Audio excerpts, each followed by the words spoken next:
তো হে গাইছ আপোনালোকৰ বাবে আৰু এটা নতুন ভিডিঅ' লৈ আহিছোঁ। তো এই ভিডিঅ'টো বহুত ইম্পৰ্টেণ্ট হ'ব। তো শেষলৈ চাব ভিডিঅ'টো, তেতিয়াহে আপোনালোকে বুজি পাব। তো এই ভিডিঅ'টোৰ মেইন টপিক হ'ল যে আপোনালোকে গুগল বা ক্ৰম ব্ৰাউজাৰৰ পৰা কিবা এটা বস্তু ডাউনলোড কৰিলে ফটো বা ডাউনলোড কৰিব নোৱাৰে, স্ক্ৰীনশ্বট লৈ লয় আপোনালোকে।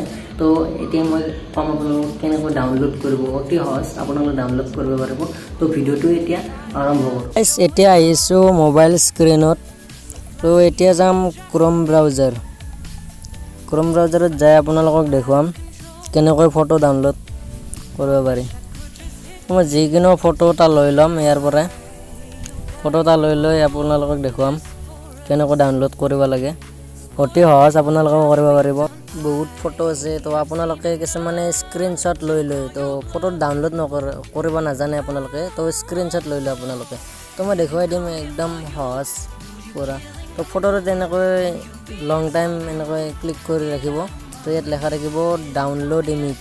তো ইয়াত ক্লিক কৰিম, তো ডাউনলোড হৈ যাব। তলত দেখুৱাইছে ডাউনলোড কমপ্লিট। তো গেলাৰীত যাম, গেলাৰীত যাই আপোনালোকক দেখুৱাম ডাউনলোড হৈছে নে হোৱা নাই। গেলাৰীত যাই আপোনালোকক দেখুৱাম। তো গাইছ এতিয়া যাম গেলাৰীত যাই আপোনালোকক দেখুৱাম। আপোনালোকে দেখিছে এইটো গেলাৰীত আহি গ'ল এইটো ফটো। মই স্ক্ৰীনশ্বটো দিয়া নাই, এইটো আপোনালোকে দেখিছে স্ক্ৰীনশ্বট লোৱা নাই, পূৰা ক্লিয়াৰ আহিছে। তো আপোনালোকে এনেকৈ ডাউনলোড কৰিব। সেই গাইছ আপোনালোকে জানিলে কেনেকৈ ডাউনলোড কৰিব লাগে। তো যদি ভিডিঅ'টো ভাল লাগিছে লাইক ছাবস্ক্ৰাইব কৰি দিব। আজিলৈকে বাই, নেক্সট ভিডিঅ'ত লগ পাম।